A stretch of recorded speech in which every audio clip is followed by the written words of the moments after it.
우리는 모두 각자의 유배지에서 살아왔습니다.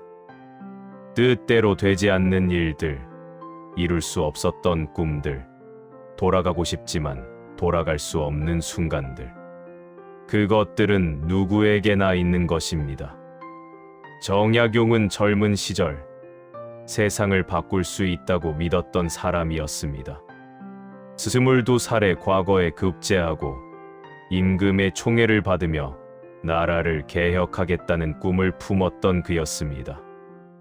머릿속에는 백성을 위한 정책들이 가득했고 손에는 언제나 붓이 쥐어져 있었습니다.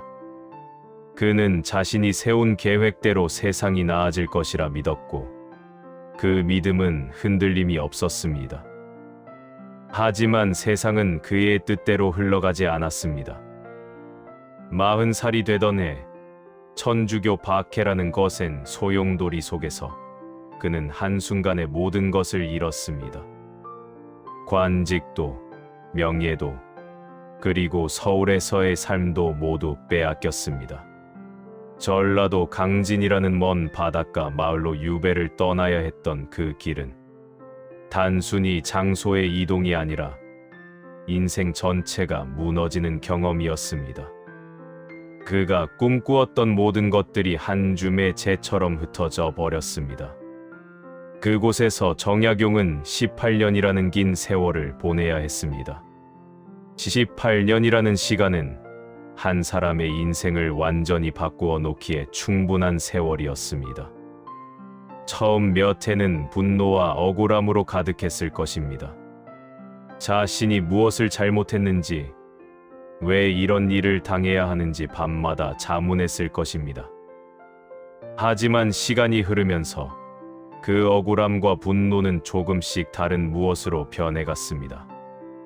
강진의 작은 초당에서 그는 매일 아침 눈을 뜨고 바다를 바라보고 차를 마시고 책을 읽고 글을 썼습니다.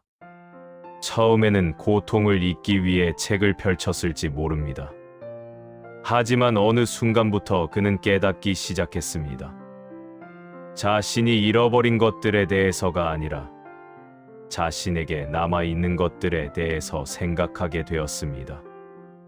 여전히 숨을 쉬고 있고 생각할 수 있고 무언가를 배울 수 있고 글을 쓸 수 있다는 것. 그 당연해 보이는 것들이 사실은 가장 소중한 것이었다는 깨달음이었습니다. 유배지에서 그는 500여 권이 넘는 책을 저술했습니다. 목민심서, 금음신서, 경세유표 같은 방대한 저작들은 모두 그 좁은 초당에서 태어났습니다.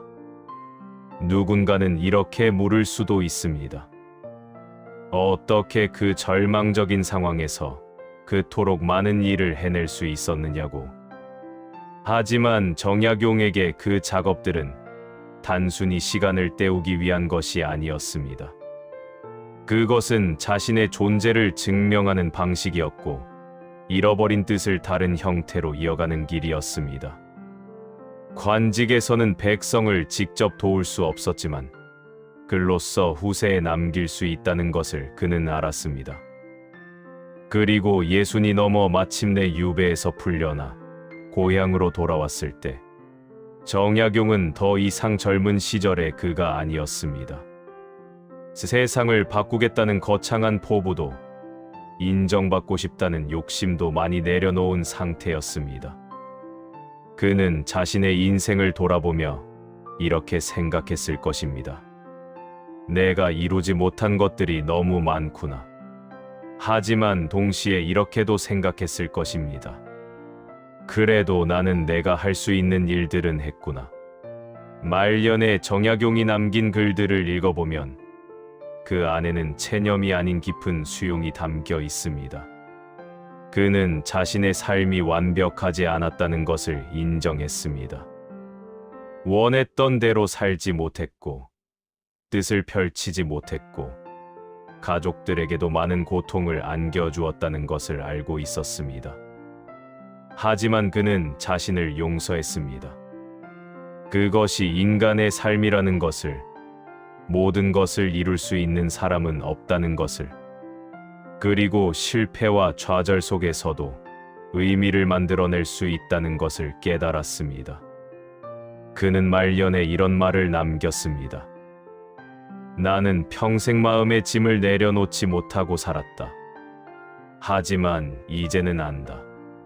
그 짐을 지고 가는 것도 인생이었고, 그 무게 때문에 나는 더 단단해졌다는 것을. 이 문장 속에는 한 사람이 평생을 살아내며 얻은 지혜가 고스란히 담겨 있습니다. 그는 자신의 고통을 부정하지 않았습니다. 그렇다고 그 고통에 매몰되지도 않았습니다. 그저 그것이 자신의 삶이었음을 인정하고 그 속에서 자신이 배운 것들을 소중히 여겼습니다. 오늘날 많은 이들이 잘 산 인생이란 무엇인가를 묻습니다. 어떤 이들은 돈을 많이 번 사람이 잘 산 것이라 말하고, 어떤 이들은 높은 지위에 오른 사람이 성공한 것이라 말합니다. 또 어떤 이들은 자식을 훌륭하게 키운 사람이 보람된 인생을 산 것이라 말하기도 합니다. 하지만 정약용의 말년을 들여다보면 그 기준은 전혀 다른 곳에 있었습니다. 그가 생각한 잘 산 인생이란 후회가 적은 삶이었습니다. 모든 것을 이룬 삶이 아니라 주어진 상황에서 최선을 다한 삶이었습니다. 완벽한 선택을 한 삶이 아니라 자신의 선택을 끝까지 책임진 삶이었습니다. 그리고 무엇보다 마지막에 자기 자신을 부정하지 않는 삶이었습니다. 나는 이렇게 살았고 그것으로 충분했다고 말할 수 있는 용기. 그것이 그가 말년에 도달한 경지였습니다. 많은 분들이 인생의 후반부에 들어서면서 스스로에게 물어봅니다. 나는 잘 살아온 것일까? 내가 내린 선택들은 옳았을까? 자식들에게 더 많은 것을 해주지 못한 것은 아닐까? 더 열심히 일했어야 했던 것은 아닐까? 그 질문들은 때로 마음 깊은 곳에 무거운 돌처럼 가라앉아 잠을 이루지 못하게 만들기도 합니다. 하지만 정약용의 이야기는 우리에게 다른 시각을 선물합니다. 그는 누구보다 큰 좌절을 겪었던 사람이었습니다. 뜻대로 되지 않은 인생을 살았던 사람이었습니다. 하지만 그는 끝내 자신의 삶을 긍정했습니다. 왜냐하면 그는 자신이 할 수 있는 범위 안에서 최선을 다했기 때문입니다.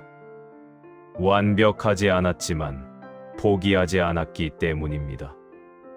실패했지만 그 실패 속에서도 의미를 찾아냈기 때문입니다. 그가 강진에서 보낸 18년은 그에게 또 다른 인생을 살게 했습니다. 만약 그가 계속 서울에 머물렀다면 아마도 평범한 관료로 생을 마쳤을지 모릅니다. 하지만 유배라는 시련은 그를 사상가로, 학자로, 그리고 후세의 길이 남을 스승으로 만들었습니다. 그는 자신에게 주어진 고통을 원망하지 않았습니다. 대신 그 고통을 자양분 삼아 더 깊은 사람이 되었습니다. 말년의 품격이란 무엇일까요? 그것은 화려함이나 부유함과는 관계가 없는 것입니다. 오히려 그것은 자신의 인생을 있는 그대로 받아들이는 담담함입니다. 후회를 정리하고 원망을 내려놓고 그럼에도 불구하고 살아낸 세월을 인정하는 마음입니다. 정약용은 그것을 몸소 보여준 사람이었습니다. 그는 70이 넘어서도 여전히 글을 쓰고 후학들을 가르쳤습니다. 더 이상 세상을 바꾸겠다는 야망은 없었지만 조용히 자신의 자리에서 할 수 있는 일들을 이어갔습니다. 그것은 욕심이 아니라 성실함이었고 집착이 아니라 책임감이었습니다. 그는 끝까지 자신의 역할을 다했고 그것이 그를 존경받는 어른으로 만들었습니다. 인생의 마지막 구간에서 우리가 해야 할 일은 더 많은 것을 얻는 것이 아닐지 모릅니다. 오히려 불필요한 것들을 내려놓는 것, 그리고 자신이 걸어온 길을 인정하는 것이 더 중요할 수 있습니다. 정약용은 그렇게 살았고, 그렇게 생을 마감했습니다. 그의 무덤은 화려하지 않았지만, 그가 남긴 글과 가르침은 200년이 지난 지금도 많은 이들에게 위로와 깨달음을 주고 있습니다. 중요한 것은 그 속에서 우리가 무엇을 했느냐입니다. 포기하지 않고 하루하루를 살아냈다면, 누군가를 사랑했다면, 자신이 할 수 있는 일들을 했다면 그것으로 충분합니다. 정약용이 우리에게 남긴 마지막 메시지는 이것이 아닐까요? 인생은 완성되는 것이 아니라 살아내는 것이라고. 완벽할 필요는 없고 다만 성실하면 된다고. 그리고 끝에 가서 자신을 용서하고 인정할 수 있다면 그것이 바로 잘 산 인생이라고. 여기까지 온 모든 길이 헛되지 않았습니다. 그저 조용히 지금 이 자리에서 숨 쉬고 있다는 것만으로도 충분합니다. 이 글이 도움이 되셨다면 구독과 좋아요 부탁드립니다.